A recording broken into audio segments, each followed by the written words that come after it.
తమ్ముడిగా నన్ను పిలిచి మల్కాజ్గిరి పార్లమెంట్ లో ఎన్నికల్లో పోటీ చేయమని నన్ను ప్రోత్సహించి పార్టీ నన్ను ఎన్నికల్లో అభ్యర్థిగా నిర్ణయించిన తర్వాత కేసీఆర్ మాటలకు అధికారం కోసం కాంగ్రెస్ ను వదిలి టిఆర్ఎస్ పార్టీలో చేరి మంత్రి పదవి పొంది తమ్ముని మోసం చేసింది కాబట్టి ఈ రోజు నమ్మొద్దు అని కేటీఆర్ కి చెప్పిన అధ్యక్ష.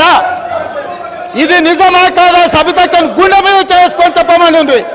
నన్ను మల్కాజ్గిరిలో పోటీ చేయి కాంగ్రెస్ నుంచి నీ ఎన్నికల్లో నేను గెలిపించే బాధ్యత తీసుకుంటాను నాకు చెప్పి నేను ఎన్నికల్లో నిలబడడం డిక్లేర్ అయిన తర్వాత కాంగ్రెస్ ను వదిలేసి టిఆర్ఎస్ లో చేరి మంత్రి పదవి పొంది ఈ రోజు వచ్చి మాకు నీతులు చెప్తే మేమేమన్నా అమాయకులమా అధ్యక్ష?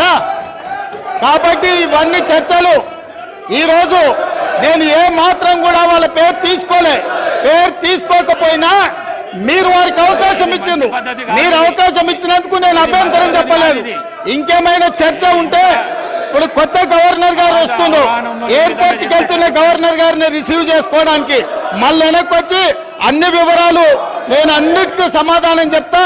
మా డిప్యూటీ చీఫ్ మినిస్టర్ గారు అప్పటి వరకు సభ నడుపుతారు. కొత్త గవర్నర్ గారిని రిసీవ్ చేసుకొని రాజ్భవన్ విడిచిపెట్టి మళ్ళీ సభలోకి వస్తా అధ్యక్ష. అందరికీ కలిపి సమాధానం చెప్తా అధ్యక్ష. ధన్యవాదాలు అధ్యక్ష.